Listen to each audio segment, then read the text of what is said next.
Assalamu alaikum warahmatullahi wabarakatuh. Ashamaa harka fuunni jaalatamtootaa fi kabajamtoota uummata Oromoo hundaaf jirtu. Meeshaa kana micattii wayituyyuu naabitinaan jettee rakabootii sadihii fi kakookisiiti. Kafaandishaallee of keessaa qaba. Jabanaadha. Meeshaa akkana fakkaatu kanneen sadiin biteefi jira. Gatii isaallee isin beeksisa warroonni barbaadan illee kabiraa yoo jiraatan. Lakkoofsa bilbilaa yeroo baay'ee isinii kenninee jirra. Ammallee irra deebi'ee isiniif kenna. Ajajachuun barbaadan waan barbaadan guutuu isiniif kenna jechuudha. Asumaan baay'ee bareeda. Rakabootiin isin bitatte kun baay'ee bareeda. Siinii jaha wajjin bitatte rakabootiidha. Siinii jahaati burcuqqoota illee bitattee jirti. Kinoo akkana fakkaata meeshaan isii jechuudha.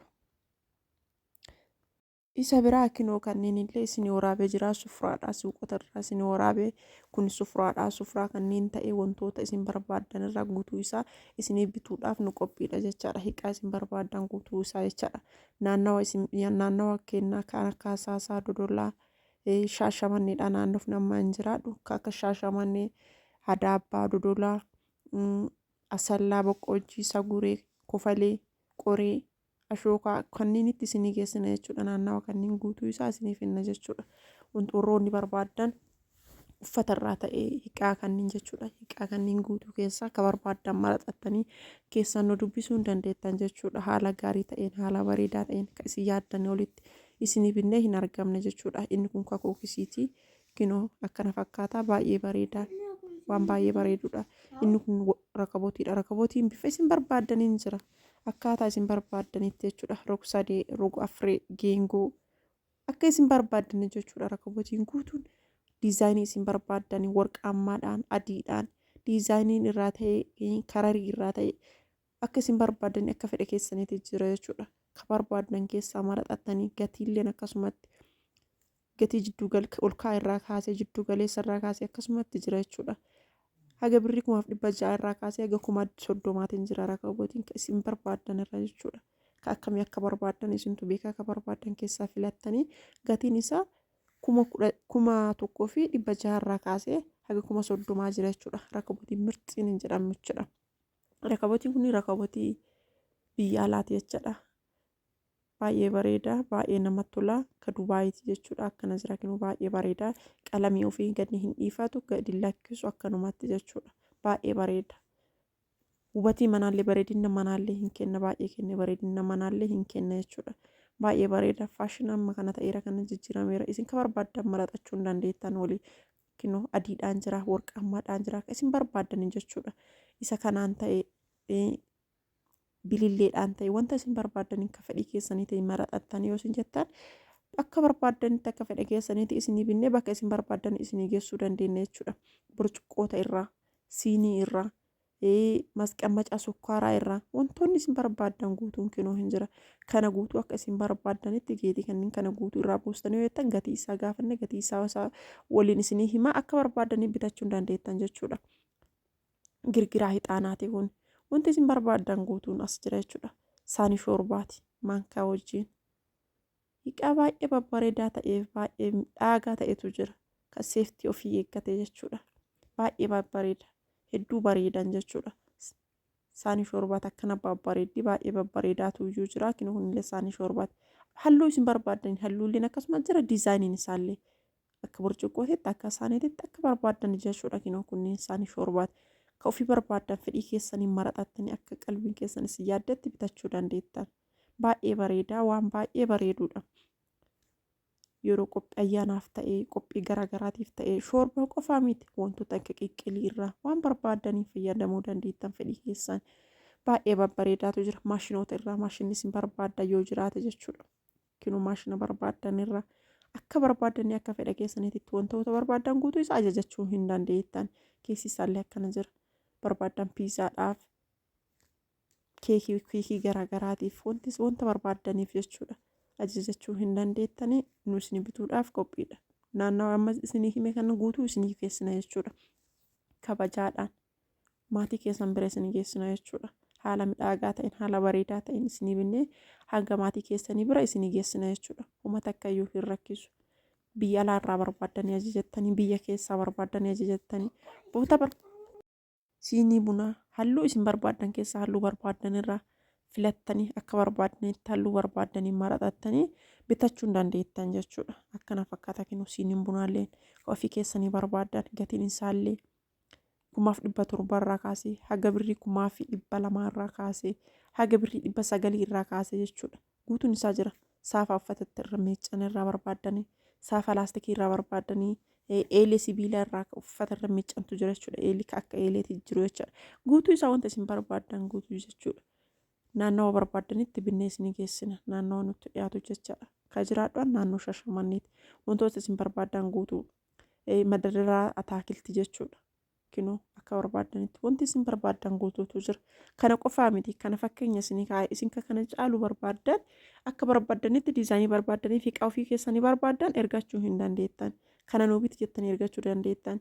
Ana immoo kan akka fakkeenyatti isin kaa'e isinitti mul'isaa. Haga danda'in isinii waraabaa jira. Akkana waraabee isiniif hojjetaa jira. Isinillee akka barbaadanii bitadhaa. Feermuuzii irraa feermuuzii warqaammaa ta'ee isa kanaan ta'ee maashina bunaa irraa kunneen maashina bunaa ta'e jechaadha. Wantoota barbaadan wanta qalbiin keessanis yaada guutuu isaa jechaadha. Maashina juusii irraa isa maashina bishaan ho'isuu irraa karaarii barbaadaniin akkaataa barbaadaniin ofii keessanii filattanii feermuuzii irraa jechuudha. Feermuuzii akkamii akka barbaadan irraa wantoota qalbiin keessanis yaada guutuu isaa maashina uffata tokko suuraa maashina shunkurtii daakuu irraa qaama isin barbaadan guutuu isinii fiddee rakkinoo akkan haala isin jaalatanii maashina shunkurtii daakuu irraa wanta qalbiin keessan feetu irraa maashina bunaa irraa wantuma guutuu isaayyuu isinii finnee jira kinoo akka qalbiin keessan isin yaaddetti akka barbaadanitti bitattanii ajajachuu dandeessan haala bareedaa ta'een isinii binna ka isin yaaddanii olitti isinii bitama amaanaan keessan seeraan isiniif eeggame kabajaadhaan boota barbaadanitti isiniif geeffama jechuudha. Maaltuyyuu hiqaa achii isin bichisiisee kaargoo itti kafaltanii itti qaraxxanii bittanii biyya galchitan maaltu kana isin geessa biyya keessatti ka ofii keessanii barbaadan haala gaariidhaan na jalaa cabee kaargoo itti kafalaa uummata akka xaadaa tokko kan qabne maatii keessan bira isinii bitamee akkaachu isinii jedha jechuudha. Akkana bitachuu hin dandeettan uummata akka yoonni isin rakkisu tokkollee hin jiru. Isin maalidhaa wanti isin barbaachisu lakkoofsa bilbilaa kennisanii kenna isa bicha fudhattanii keessan nu dubbistanii birrii keessan bicha ergachuudha. Kana malee uummata akkallee inni isin barbaachisoo jiraate hiqaa ofii bira keessanii barbaadan maraxattanii kana nu biti jettanii keessan nu ergachuu qofa. Wanti isin barbaachisu waa lama birrii ergachuu fi hiqaa isin barbaachisu bicha maraxachuudha. Kana malee onnummaan takkaa hin jiru. Hiqaa babbareedaa qalbiin keessanis yaaddu uffata irraa ta'ee hiqaa meeshaa manaa irraa ta'ee wantoota barbaadan guutuu isaa maraxattanii ergachuu hin dandeettan jechuudha. Haala akka gaariidhaan haala bareedaa ta'een akkana binnee maatii keessan bira isinii geessina jechuudha. Itti gammadaa baay'ee isaa itti gammadaa maaliif jennaan biyya alaatii bittanii itti qaraxxanii kunna jalaa cabinnaa kunna jalaa badinnaa kuni nagalaa laata jettanii osoo itti yaaduu hin taane nagahaan isinii gala jechuudha. Kinoo akkanatti darajaa ofii ka eeggate jechuudha. Madadaraan ataakiltii darajaa ofii ka eeggate baay'ee ka bareedaa ta'e ataakiltiin na jalaa shamaa timaatimiin na jalaa shamaa qilleensi na jalaa dhaaka takkaa hin qabne kinoo geexaa geexiin guutuu rakabootii irraa masqamaca kookisii irraa wantoonni isin barbaadan guutuun akka isin qalbiin keessan isin yaadetti olitti isiniif finnee jira kinoo bitadhaa. Amma fakkeenyaaf rakabootii akkanaa kan achi binnee galchina hojjettan kaargoodhaan galchitanii inni sun dammoo isin jalaa tasa yoo cabuu danda'a hiqaan nama baay'ee boolee keessatti baduutu jira. Xaaxaa baay'ee qaba. Hingalaa fi hingaluun isaa shakkii cabutu jira badutu jira kan mamuluyyuu dhiistanii isin keessaan birrii keessan ergattanii hiqaan keessan haala gaariidhaan haala bareedaa ta'een isinii bitamee maatii keessan bira akka isinii ga'utti bitachuu isinirra jiraata. Baay'ee bareeda maashaallah hiqaa baay'ee bareedudha. Rakabootiin kun geengoodha warqaamaallee hin jira. Inni kun birraammaadhaan jechuudha akka bifa birriitiin jechuudha. Kan isin barbaadattu jira geengoodhaan ta'ee afureen ta'ee akka isin barbaadan jechuudha. Wanti ka qalbiin keessanis yaadatu jira jechuudha. Itoophiyaa hiqaa baay'ee babbareedaa ta'e keessumaayyuu Shaashamannee jechuudha. Hiqaa babbareedaa baay'ee babbareedaa ta'etu iyyuu argama jechuudha. Wantoonni isin barbaadan irraa feermuuziin kunniin akkatti bareedu laalaa ofii keessaniyyuu laaltanii yoo jettaniyyuu qalbiin nama hawwata jechuudha. Bitadhu nama godha miti. isin amma fakkeenyaaf biyya alaa jirtanii akka barbaadan baatanii akka barbaadan maraxattanii bitachuu keessan isinirra ulfaatuu danda'a. Sababni isaa biyyoota taan isin qabaniif sodaattanii biyyoota kaan akka arabni bitattu sanitti iyyuu bitachuu dhabuu dandeettanii bitattanuyyuu birriin isaa birrii guddaadha. Yoo sharafame birrii Itoophiyaa birrii guddaa ta'a. Irra qaraxatu jira. Hiqqaan sun boolee keessan nama jalaa badutu jira. Nama jalaa cabutu jira. Kanuma hundumayyuu iftoominaan jechuudha. Bilisummaadhaan birrii keessan bichaa ergattanii biyyatti ergattanii biyyatti bitattanii maatii keessan biratti isin ta'a. Nama amantan nama jaalattan biratti jechuudha. Kaa'attanii nagahaan rabbi nagaan itti isin galchu nagaan galtan jechuudha. Warra dhiiraa ta'e warri shamaraa ta'e guutuma keessaniifu jechuudha. Dhiiraa shamara hin jedhamu. Guutuma keessaniifu jechaadha. Hiqa barbaadan wanta barbaadanirraa firiijii irraa maashina uffata miicuu irraa maxalaa ka bishaan xallalurraa guutuma keessa isaa warri barbaadan namni barbaadan waan akkanaa kana hin barbaannaa nu waraabe jedha. Nagaafadhaa keessan akka barbaadanitti isinii ergaa hin bitattan jechuudha. Gatii isaa wajjin isin beeksisa. Hiqaa kanneen keessaa jechuudha ka barbaadan yoo jiraate nagaafadhaa koomentii irratti hiqaa kanneen guutuu isaa gatii isaa wajjin takka takkaan isin beeksisa. Ammoo hiqaa kana haa argitaniif isin erge malee gatii isaa akka barbaadanii tokko isaatiin isin beeksisa jechuudha. Boodaaf saarvisii ka buna irratti qopheessuu irratti ta'ee shaayii garaagaraa dhugaatii garaagaraa akka barbaadan irratti qopheeffachuuf saarvisii baay'ee bareedaa ta'e jechuudha.